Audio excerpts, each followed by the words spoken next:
Teman-teman, pernahkah kalian mendengar kisah yang membuat hati bergetar sekaligus bersyukur? Malam ini aku punya cerita nyata yang katanya bikin seluruh kampung menangis bahagia setelah 3 malam penuh ketegangan. Assalamualaikum, selamat datang di channel kita, tempat cerita-cerita mengharukan dan penuh hikmah selalu hadir menemani hari kalian. Sebelum mulai, jangan lupa pencet tombol like, tulis komentar kalian, dan subscribe biar kalian gak ketinggalan kisah inspiratif selanjutnya. Oh ya, sempatkan juga tulis doa terbaik kalian di kolom komentar. Siapa tahu ada saudara kita di luar sana yang butuh kekuatan dari doa tulus kalian. Hujan turun pelan sore itu. Angin membawa hawa dingin yang menyusup di sela-sela pepohonan tua di ujung desa Karangjati. Sebuah desa yang dikelilingi hutan dan cerita-cerita lama tentang kutukan, leluhur, dan pertanda langit. Tapi tak ada yang mengira, hari itu akan menjadi awal dari sebuah kisah yang menggetarkan seluruh warga desa. Namanya Adit. Umurnya baru 10 tahun. Sejak ibunya meninggal mendadak 2 bulan lalu, Adit hidup sebatang kara di gubuk kecil peninggalan orang tuanya. Ayahnya telah lama tiada, tenggelam di sungai saat mencari ikan malam-malam. Sejak itu, hidup Adit tak lebih dari sisa-sisa belas kasihan dan tatapan curiga. Pagi itu, ayam milik Pak Lebe mati mendadak. Seekor sapi tetangga pun ditemukan tergolek. Lehernya kejang seperti dicekik makhluk tak kasat mata. Lalu anak Pak Udin demam tinggi tanpa sebab. Aneh, semua kejadian itu selalu terjadi setelah Adit lewat. Bisik-bisik pun menyebar. Dia dikutuk. Ibunya meninggal karena main ilmu hitam. Adit pembawa sial. Suara-suara itu makin kencang, bergema hingga ke telinga para tetua desa. Sore itu, tanpa banyak kata, warga ramai-ramai menggiring Adit.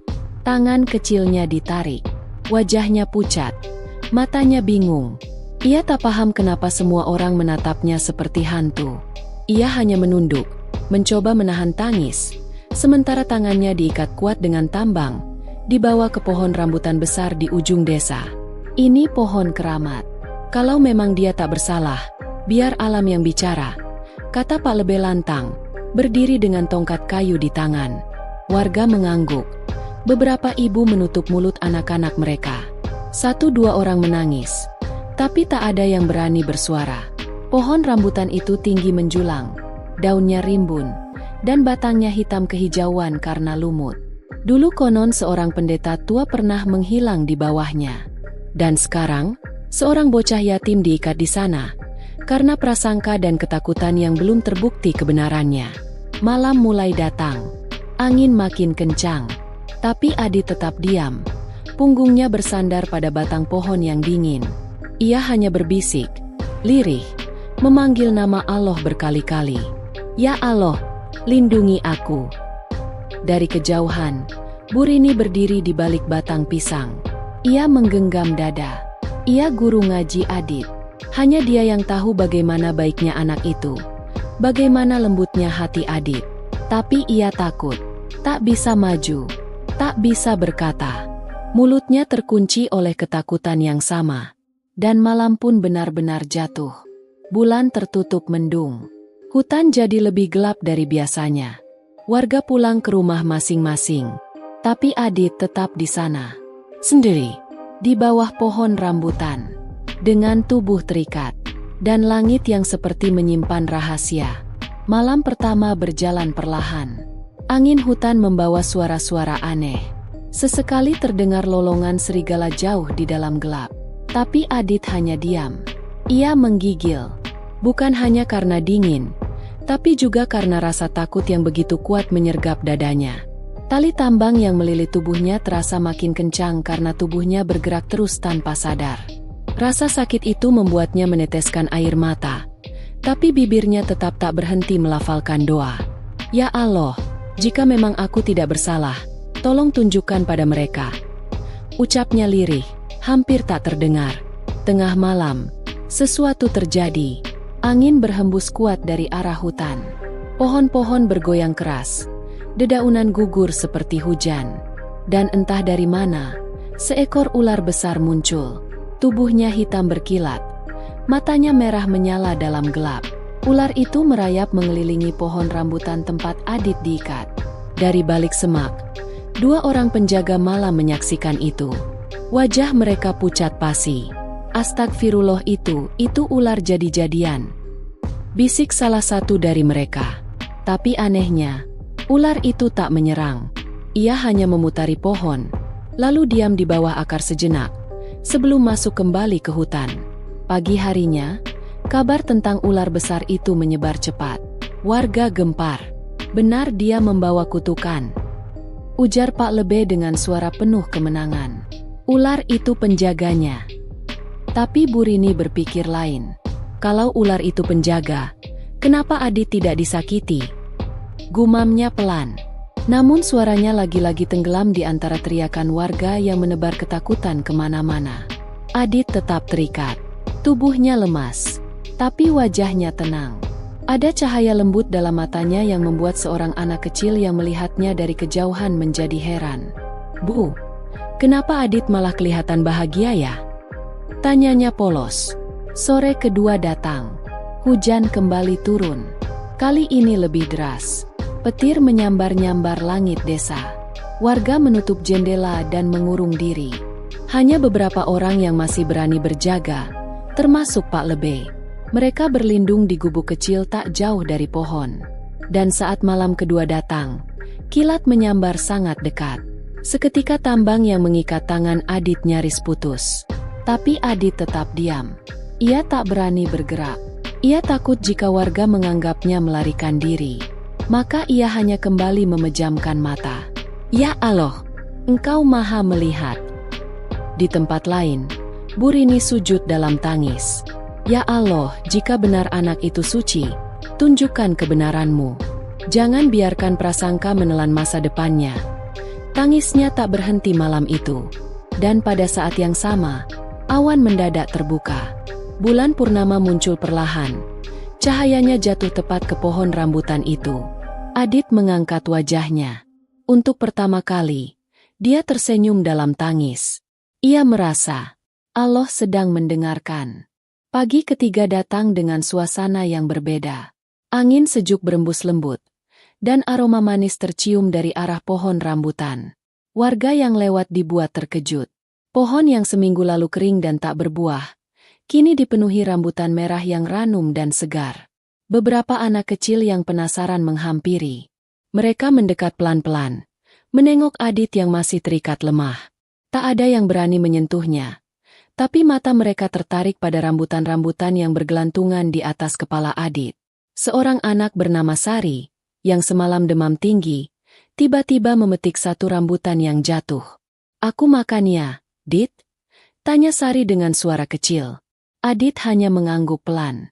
Ia pun tersenyum lirih, meski tubuhnya masih lemas. Rambutan itu dimakan oleh Sari. Ajaib, tak sampai 1 jam, tubuhnya yang semula panas berubah dingin. Ia melonjak gembira, lalu berlari ke arah ibunya. "Bu, Sari sembuh!" teriaknya sambil tertawa. Berita itu menyebar cepat. Ibu-ibu yang anaknya sedang sakit mulai datang ke pohon rambutan. Mereka memetik buah yang jatuh dan memberikannya kepada anak-anak mereka. Tak disangka, satu persatu mulai sembuh. Wajah-wajah cemas berganti jadi syukur. Tapi tak satu pun dari mereka berani menatap Adit lama-lama. Pak Lebe yang melihat dari jauh mulai gelisah. Tangannya menggenggam tongkat lebih erat. Ia tahu, ada yang tak biasa sedang terjadi. Tapi rasa sombong dan gengsi menutup hatinya. Ia tetap berkata, "Buahnya mungkin hanya kebetulan. Jangan cepat percaya." Tapi semakin banyak anak yang sembuh, semakin sulit menolak kenyataan. Beberapa warga mulai melirik Adit dengan pandangan berbeda. Tak lagi takut, tapi heran bahkan kagum. Sementara itu, Adit masih tetap tak diberi makan. Tubuhnya makin lemah, tapi senyumnya tetap ada. "Allah sedang uji aku, tapi aku tahu, ini bukan akhir," ucapnya pelan, kepada dirinya sendiri. Di balik rumah kayunya, Bu Rini menatap keluar jendela. Itu pohon bukan pohon biasa. Itu bukan kutukan, itu rahmat. Gumamnya. Ia tak sabar menunggu malam. Ada perasaan bahwa sesuatu yang besar akan terjadi. Dan benar, ketika malam ketiga datang, langit bersih tanpa awan. Bulan purnama bersinar lebih terang dari malam sebelumnya. Cahaya bulan jatuh seperti sorotan cahaya langit, tepat ke pohon rambutan dan Adit. Tali yang sejak kemarin hampir putus, malam itu benar-benar terlepas. Tanpa satupun tangan manusia menyentuhnya. Tali tambang itu jatuh begitu saja ke tanah. Tak ada yang menyentuhnya, tak ada yang memotong. Beberapa warga yang masih berjaga terperanjat. Mereka mengucek mata, memastikan apa yang baru saja mereka lihat bukan hayalan. Adit terdiam. Tangannya yang kini bebas ia angkat perlahan. Ia tidak berlari, tidak juga berteriak. Ia hanya menatap langit, lalu memeluk batang pohon rambutan yang selama 3 hari menjadi saksi ketabahan dan doanya. Beberapa warga mulai panik. "Cepat ikat dia lagi," teriak salah satu penjaga. Tapi Pak Lebe yang biasanya paling keras, justru mematung. Wajahnya pucat, napasnya mulai berat. Tangan kirinya menggenggam dada. Ia jatuh berlutut, kesakitan. Ada yang aneh, gumamnya pelan, sebelum tubuhnya roboh ke tanah. Warga berlarian mendekat. Panik. Beberapa mencoba membangunkannya. Tapi tubuh Pak Lebe mulai kejang. Seorang ibu menangis. "Cepat panggil dukun desa." Tapi dukun itu sudah tua dan tak bisa berjalan cepat. Tak ada yang bisa membantu. Lalu langkah kecil Adit maju pelan. Wajahnya pucat dan tubuhnya masih gemetar. Tapi ia tetap mendekat. "Boleh aku bantu?" tanyanya lirih. Warga hanya bisa terdiam. Tak ada yang berani menghalangi. Entah mengapa, malam itu semua hati terasa digenggam sesuatu yang tak terlihat. Adit mendekat, lalu duduk di samping Pak Lebe. Ia meletakkan tangan kecilnya di dada orang tua itu. Mulutnya bergerak pelan. Doa-doa ia bisikan. Suara lirih yang menyatu dengan semilir angin malam. Beberapa detik kemudian, napas Pak Lebe kembali teratur. Wajahnya yang tadinya tegang mulai tenang. Ia membuka mata perlahan, menatap Adit yang masih berdoa dengan mata tertutup. Tangis pun pecah. Bukan hanya 1-2 orang, tapi hampir semua yang melihat kejadian itu tak kuasa menahan air mata. Malam itu, bukan hanya tali tambang yang terlepas, tapi juga tali kebencian yang selama ini menjerat hati mereka. Pak Lebe menangis. Ia memeluk Adit erat, tubuhnya gemetar. Maafkan aku. Nak, aku buta. Aku takut pada hal yang tak aku pahami. Tapi kamu justru menolongku." Adit membalas pelukan itu. "Saya cuma minta Allah bantu. Pak, saya nggak bisa apa-apa," ucapnya pelan.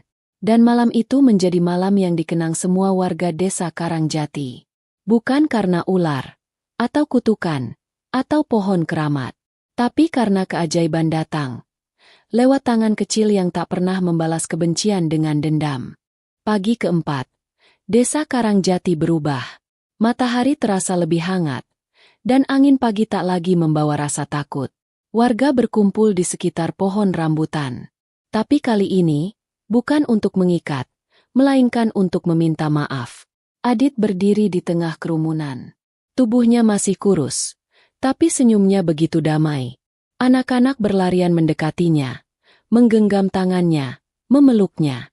Seolah semua luka dan prasangka sirna begitu saja oleh cahaya yang memancar dari hati seorang bocah yatim.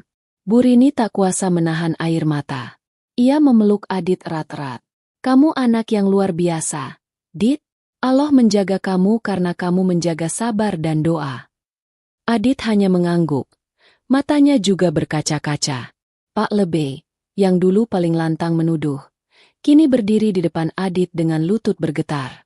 "Nak, aku yang salah. Kami semua. Mohon maafkan kami. Karena kami terlalu cepat menuduh. Karena kami terlalu takut untuk bertanya." Adit menatapnya lembut. "Saya nggak marah, Pak. Saya tahu. Allah sedang uji semuanya. Saya cuma minta, jangan lagi ikat orang cuma karena cerita." Suasana menjadi haru. Warga satu persatu maju, meminta maaf. Ada yang mencium tangan Adit. Ada yang berjanji akan menjaganya mulai hari itu. Dan sejak hari itu, Pohon rambutan itu tak lagi dianggap sebagai tempat kutukan. Pohon itu justru menjadi tempat orang-orang datang berdoa. Mereka menyebutnya pohon pengampunan. Tempat di mana prasangka ditebus dengan doa. Tempat di mana seorang bocah yatim mengajari satu desa arti kesabaran, kebaikan, dan harapan. Adit pun kini tak lagi sendiri. Ia diasuh bersama Bu Rini, diajak mengaji anak-anak desa, dan sering diminta memimpin doa saat hajatan. Tidak karena ia dianggap sakti, tapi karena hatinya bersih. Karena dari hatinya, keajaiban pernah tumbuh. Beberapa tahun kemudian, Adit tumbuh jadi anak muda yang cerdas dan rendah hati. Ia tetap tinggal di desa, mengajar ngaji, membantu warga, dan tak pernah sombong. Tapi warga tahu, siapa Adit sebenarnya. Ia bukan anak kutukan. Ia adalah berkah yang dikirim Allah untuk menguji, lalu menyadarkan. Dan pohon rambutan itu tetap berdiri kokoh, dengan buah yang selalu manis, setiap kali musimnya tiba. Sebagai pengingat bahwa keajaiban selalu datang saat hati memilih sabar dan berserah.